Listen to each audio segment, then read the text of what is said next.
What's good, guys? It's Joseph, and today I'm finally back with another video. I know it's been a while. I've been doing a lot of different types of work for clients, NorCal, and stuff like that. I really want to get more videos uploaded on this channel. I'm kind of moving a little bit more into motion design. I think I have some really good tips for you guys on motion design today. Actually, that's what my video is about. But I kind of just wanted to go over, what I've been doing and stuff like that. I've been trying to teach myself how to become a better motion designer, and I'm going to share that experience and whole process with you guys, starting with this video today.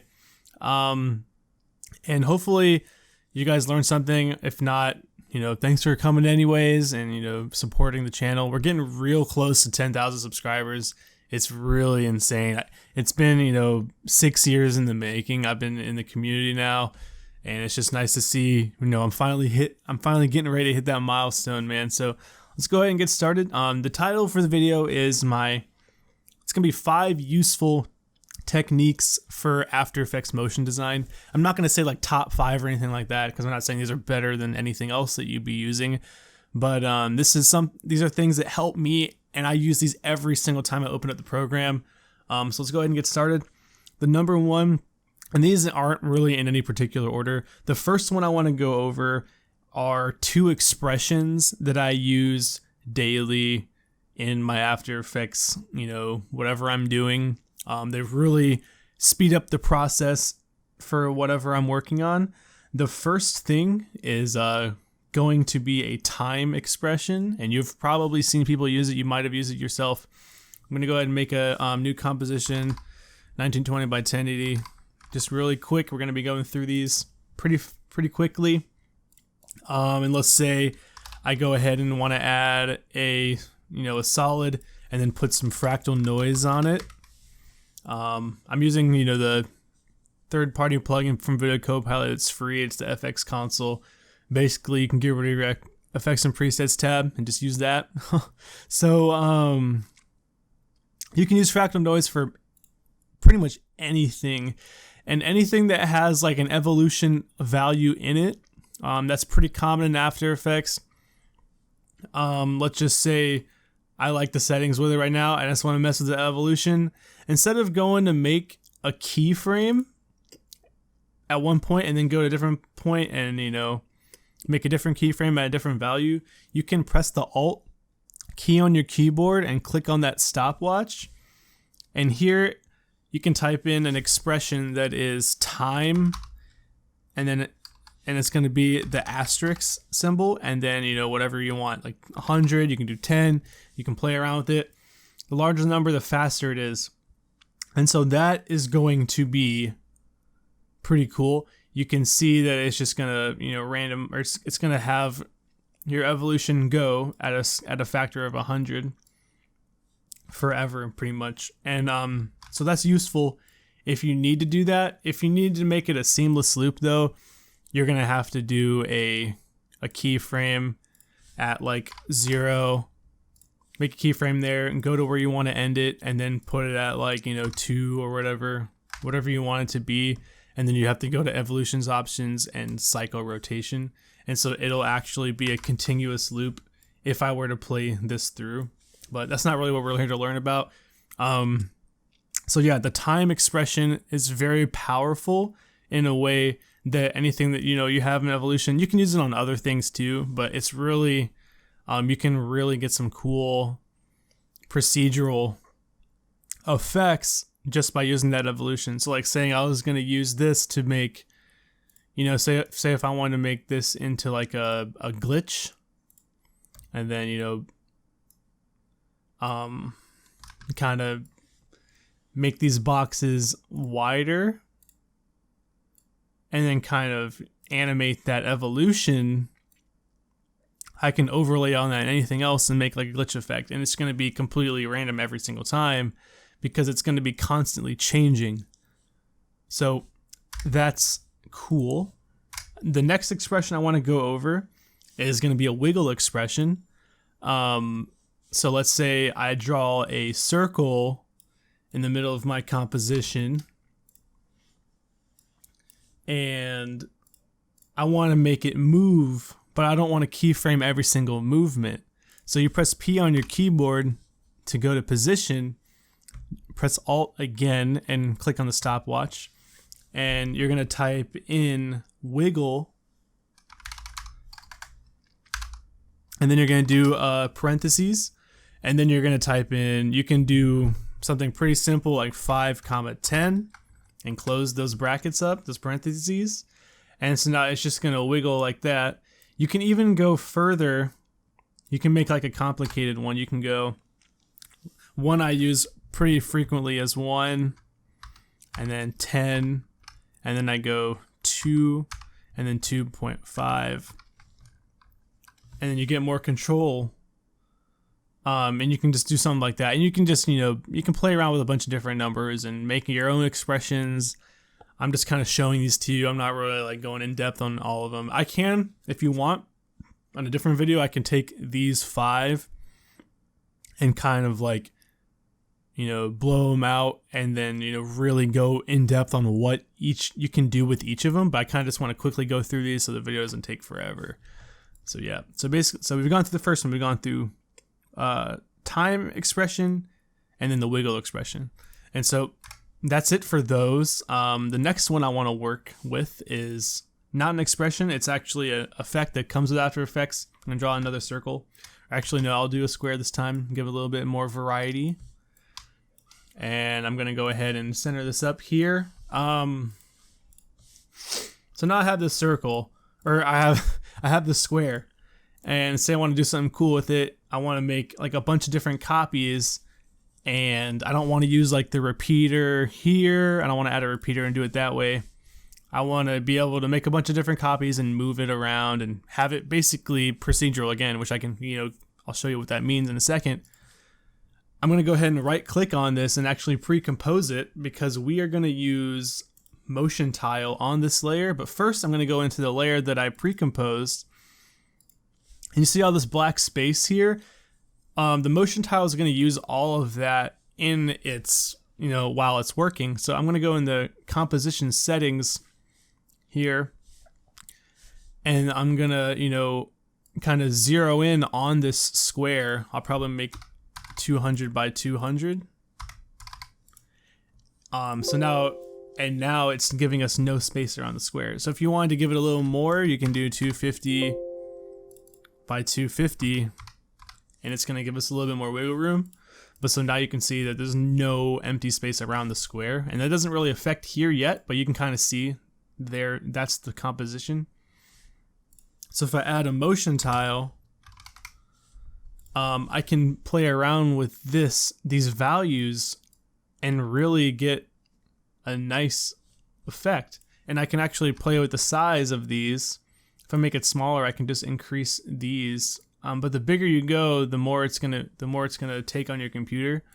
So just keep that in mind as you're doing it. And then now there you go. And that was really quick. I didn't have to make a bunch of different copies. I didn't have to duplicate it a bunch of different times. And there's actually some pretty cool things you can do with it, like making a phase shift here, turn it to a horizontal one.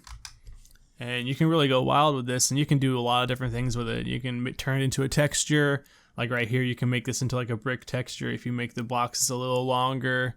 And so just stuff like that. But yeah, that's it for that. So there you go. Really, and the way, when I say it's procedural, I can go into this composition right here, and I can change what this box looks like, and it updates in real time to this composition. And that's what procedural means. You can go in there and change those settings, and it updates your whole look here. So that's it for that effect. I'm gonna go ahead and move on to the next one, which is separate dimensions. I'm gonna go ahead and make another square here. And so let's say I have this here.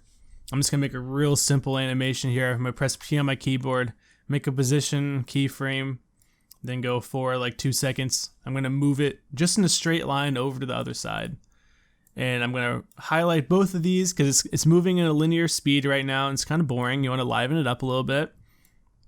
I'm going to highlight both of those, right click, keyframe assistant, easy ease those. And so now it has a little bit more, it's a little bit more alive. If I highlight these, go into the graph editor, you can see this is actually the X dimension that it's moving on, and then the Y, it's not moving on the Y dimension at all. So it's just a straight line, but I can't actually move these. And if you wanted to, you can just right click and then go into the speed graph and edit this way. And I know a lot of people do it this way, and they've been doing it for years, and so have I. But it's really hard to kind of read what's going on. Like you can tell like it's going slow, and its fastest point is right here, and then it smooths away. But if I go over to this value graph, you can kind of tell a little bit easier. You can read it a little bit easier. It's like, using time remap and like editing clips or whatever, and you editing like speed. And I'm gonna say I'm more comfortable using this, but it's not letting me for some reason. So to actually fix that, you can just right click on position and then separate the dimensions. Separate dimensions right here. And so now if I go to my keyframes, there are keyframes for both X and Y position, but it's not moving on the Y axis at all. So you can actually get rid of those keyframes, and you can animate on them if you want to, but I'm not for this specific reason or for this specific instance. So now if I go back into the graph editor, I can see that I'm only dealing with the X position. And so now I can really customize and get a better feel and understand more of what I'm doing instead of just going to the speed graph and kind of just dragging this left and right. You have more control in this value graph of what you're doing, and you can get a really specific look if that's what you're going for. And it's really handy to be able to separate the dimensions like that. I didn't learn that until recently, and it's helped me out a ton when it comes to this kind of stuff. And so that's the fourth tip that I had. The last one is gonna be, it's pretty easy. It'll help you out if you do motion design a lot and you make templates for yourself that you can go in and customize and send to other people and just open up. So like, let's just say, I'll just show you how it works. I'm gonna go ahead and close this panel. I don't really use it for right now. This is a third party panel that I bought. It's called Motion 3 if you're into it. But if you want a video on it, I'll show you guys what it looks like. Just comment down below. I'm gonna go ahead and make another square. I like squares. Squares are doing good for me right now. And I'm going to center it up. And I'm just gonna put a fill on it, just to give it a little bit of color. Okay, so there you go. And so let's say like this was a complex animation that I've made that you can customize and make it procedural and in a way that, it has a bunch of different strokes. It has a bunch of different settings that you can actually change to it. I'm not going to do that right now because it's going to take too long, but let's just say that I did and I have that. So if you go to your window and you go and look at essential graphics, it's going to bring up this tab. If you go to your composition and then, or you can just select it here if you've named it and you know what it's called. So now this is your composition that you are now in control of. And so if I go to this shape layer and if I go to my effects that I have on it and my fill, and you can drag specific things from the fill to this tab right here. So like I'm going to take the color because I want to be able to change the color if I want to easily. Opacity if you wanted to, and a bunch of different other things that you can add to it. Like maybe if I wanted to add any of these, like stroke repeater, merge pass, whatever, I'm just going to leave it. And so now they're there. And if I go into like and say this is like just like a huge composition that I wanted to save, and you can export it as a template if you wanted to. But I'll just make a new composition, 1920 by 1080, same size. Now if I drag this composition 1 into here, it's a pre-composed, like it's as if I pre-composed it. And instead of having to like double click on this and going to find whatever I wanted to change into this composition and changing that, you can actually just twirl down and go to master properties and just change that value here, and it updates in real time. And so that's pretty cool that you can do that. And I definitely do recommend doing that if you have a very complex composition over here that it'll be harder for you to go and search for something that you want to change. You can just change it here in a master property. So that's pretty much it. That's all I got for this video. It's a little bit longer than I would like to have made it, but I had a lot that I wanted to cover. And there's definitely going to be a lot more like this, because there's more than just 5 things that you can do to improve your workflow and just make your work easier. But if you guys have any questions or anything, I read every single comment. I try to reply to as many as I can. My DMs are open on Twitter. That'll be down in the description as well. If you guys want to see any different types of videos, I'm down to do that too. I'm trying to keep it After Effects, keep it motion graphics. Maybe add a little bit of personal flair into there, here and there. But thank you guys so much for staying with me through the video. I know it's been a long one. Consider dropping a like, subscribe if you want to support. We're getting close to 10,000, like I said in the beginning. But other than that, guys, I hope you have a great rest of the day. Until next time, peace.